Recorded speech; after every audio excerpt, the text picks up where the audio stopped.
ধনতন্ত্র বা পুঁজিবাদ সামাজিক অর্থনৈতিক ব্যবস্থা।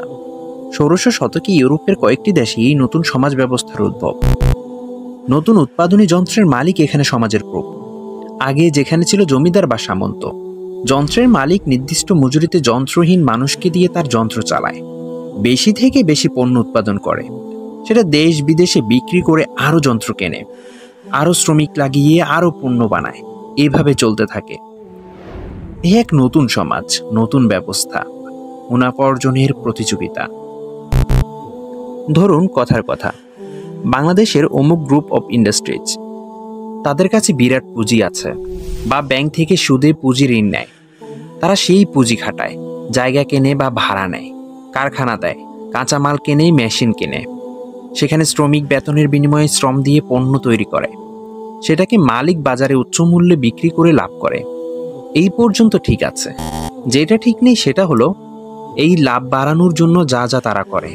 এটা করতে চাকরি প্রার্থীদের একটা প্রতিযোগিতা তৈরি করে, মেয়েদেরকে জব মার্কেটে এনে বেকারত্ব টিকিয়ে রাখে, যাতে মানুষ কম বেতনীয় চাকরি করতে বাধ্য থাকে।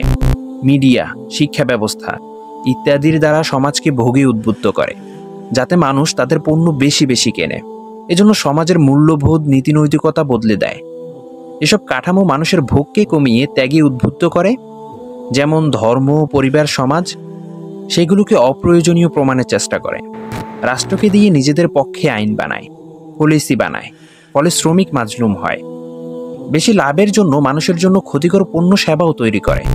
পর্নোগ্রাফি, পতিতা ভিত্তি, ড্রাগস, সিনেমা শিল্প, নিম্নমানের কাঁচামাল ব্যবহার, ক্ষতিকর কেমিক্যাল ব্যবহার করে সংরক্ষণ, সস্তায় শ্রমিক পেতে মানব পাচার, আধুনিক দাস প্রথা, অর্থাৎ লাভ বেশি রাখার জন্য যা যা করার সব করে। অধিক মুনাফার লক্ষ্যে ঘি ঢালে সুদ। যেহেতু সুদ শোধ করতে হবে, তাই আরও বেশি লাভ করতে হবে। আর বিন্দুমাত্র টেনশন বা ব্যবসায় হাত লাগানো ছাড়াই সুদখোর ব্যাংক, এনজিও বসে বসে লাভের অংশ নিয়ে যাবে। সুতরাং পুঁজিবাদ অর্থনৈতিক দর্শন হলেও এর বিস্তৃতি মানব জীবনের প্রতিটি ক্ষেত্রে, ব্যক্তির নৈতিকতা থেকে নিয়ে রাষ্ট্র হয়ে আন্তর্জাতিক সম্পর্ক পর্যন্ত নিয়ন্ত্রণ করে পুঁজিবাদ। এটা এক বিশ্ব দর্শন।